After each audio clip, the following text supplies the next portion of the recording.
The web app is officially out and everybody is trying to trade up and get coins. Today I'm going to be showing you guys a list of players that you guys should be sniping in this game in order to make really easy coins. Starting up on the list, and we're going to kind of go over the strategy I've been using here. I'm going to start with Lucas Moura. I actually really like his card, and what we're basically doing here is we're looking for cards that are going to be good enough to get into starter squads and are kind of overpriced, for example. So like an 80 rated card, you know, majority of stinky 80 rated cards are going to be at 700 coins, you know, discard price. Well, Lucas Moura isn't. He sat at about 3.8k. As you can see here, 3.9k, 4k. We just saw him. He's about 3.9 to 4k right now. So what we can go ahead and do is we can set our max buy price to about 3.5k, and we start moving up the min bid, and we keep searching. And what we're looking to do is to find somebody who lists Lucas Moura for cheap, like right here.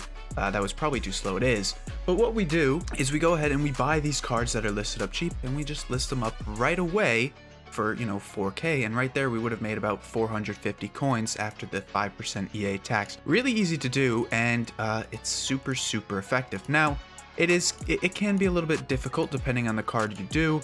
It can be a bit tedious. Obviously clicking with the mouse is not fun, but it's a really good strategy and you can make a lot of coins in doing so. And this has been one of my go-to strategies for the first kind of day or so. So Lucas Moura was one guy that I really liked. Another guy that I used quite well was Renan Lodi. He currently goes for 2k. You can find a bunch listed for like 1.5k, and even Rafinha sits at 10k, and I found this one for 9k. So that was a 1k profit. And yeah, it doesn't sound like a lot, but small profits add up and it's something you should aim for. So of course, I'm making a video on these players, which means a lot of people are going to jump on them. I want to also show you my criteria so you can find your own players, because for example, on just the guy we just used, you saw that someone out-sniped me, and there's going to be people on all these different cards. So it's important that you kind of, you know, range out your filter. So what I like to do is set a filter for a minimum of 85 pace with a minimum of 4-star skills, 4-star weak foot, and all gold. These cards are most likely to be used in starter teams. And then what I like to do is just go ahead and find cards that have good links, good leagues, good nations, and are good players. So for example, Daniel Malin. I really like Malin's card, and he is a popular choice. He currently sits at about 12k, which is very similar to the Rafinha card, but a lot of players who pack him aren't going to realize that this card's actually 12k. You know, he's 79 rated, so some little Timmies are going to list him for way less, and therefore he makes for a really good sniping candidate.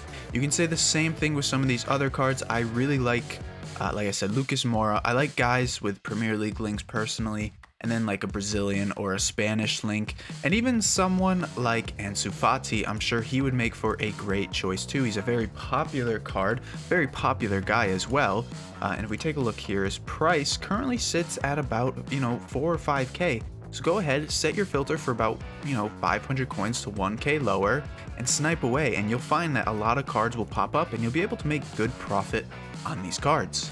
And again, we also have a second page here, so we'll just go over a couple more. I really like Alan St. Maximin. I think he's a great choice. And the thing with St. Maximin is he's probably much cheaper right now than he will be when the full game comes out, because of course he does have 5-star skills. But a good price for him right now looks to be, like, what is that, 20,000 coins on him? Obviously this is going to move, but yeah, he's about like 15 something thousand coins. I think he's another really good card because he's going to have a lot of demand to get into people's teams. He's a popular choice, and a lot of people are going to be trading him around, especially because he has the potential to go up much higher. And you can do this with other cards too. Rodrigo's a great choice. Even Gonzalo Guedes I would consider too, 4-star, 4-star. But just looking for guys that are going to be used in starter teams, that's the best kind of move. That's what you want to do, because these cards are more likely to be bought up. If I had to choose one or two, I would definitely choose the lower rated cards, or the lower price cards like Renan Lodi for 2k, those 4k, 5k cards like Lucas Moura, because those cards are more likely to hold that value at least for a week or two, where these kind of bigger cards, we don't know if their value is going to go up or down. It could move all over. And remember, you're only trading, you're not investing. Now Spice, I can't win any of these. It's getting too difficult. Yeah, that could happen and competition could come on cards. It's why I recommend you guys find your own cards as well to do this with, because obviously the popular YouTube choices are going to be done up. But if you guys are struggling and you want some more methods to use that aren't involving this sniping method, check out this video on your screen here where we go over a few different ones to use on the web app.